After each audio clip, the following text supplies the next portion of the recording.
And today we're going to make a good soup. These are our ingredients and this is our equipment.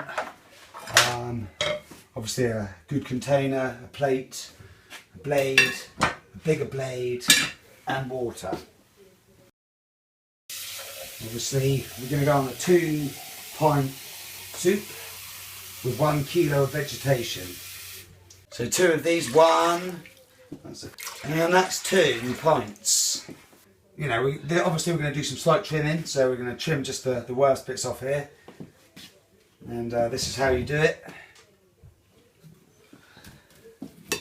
That's it. Once you've got rid of the bad bit, you're ready for the next procedure. So a small knife is unacceptable. You know, you can cut your thumb off with your finger. You need something that's slightly heavier. And what you want is the first initial chop.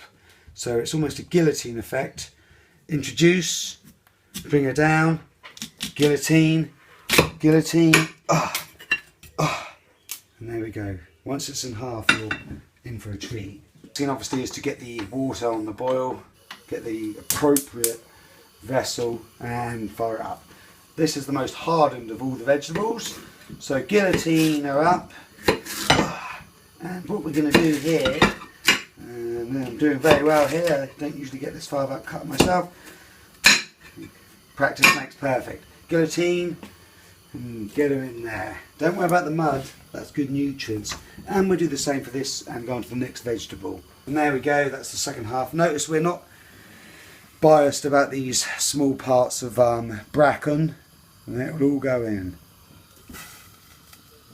Here we have the parsnip, which is less dense as the turnip, and we will just repeat the procedure. I remove that bit for the rats and for the neighbours, and we'll repeat the procedure and we will dunk that in the water. And of course we add this wonderful parsnip in with the turnip, and the water's on full whack at the moment, waiting for the next procedure. And we have 4 carrots here. I just chop up 1 for you. And you can use your imagination for the rest. Smaller blade. And there you go. That's the carrots. Fully unwashed but fully prepared. And we've lobbed the tops off of each one for the rats. And we have the onion.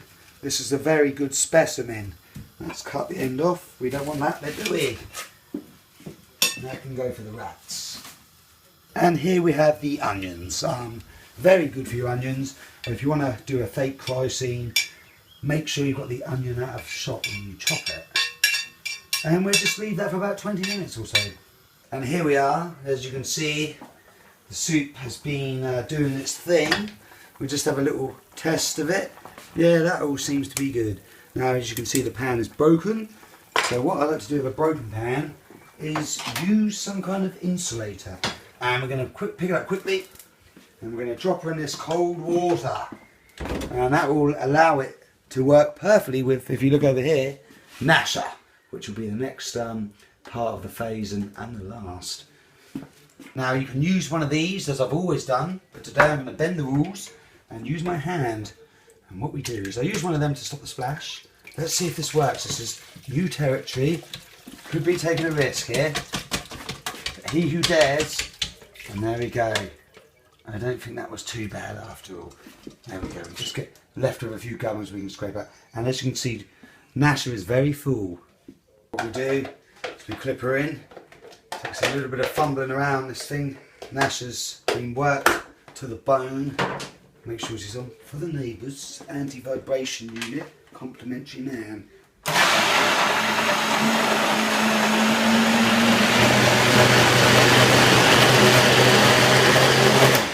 And there's your soup done. First of all, you quickly get rid of that. You're not losing too much there. Trim that bit off. Look at that. Look at that. It's looking really good today. Really good. And offer it to the bowl. Oh, 2 days worth of sludge. Thank you very much. Thank you.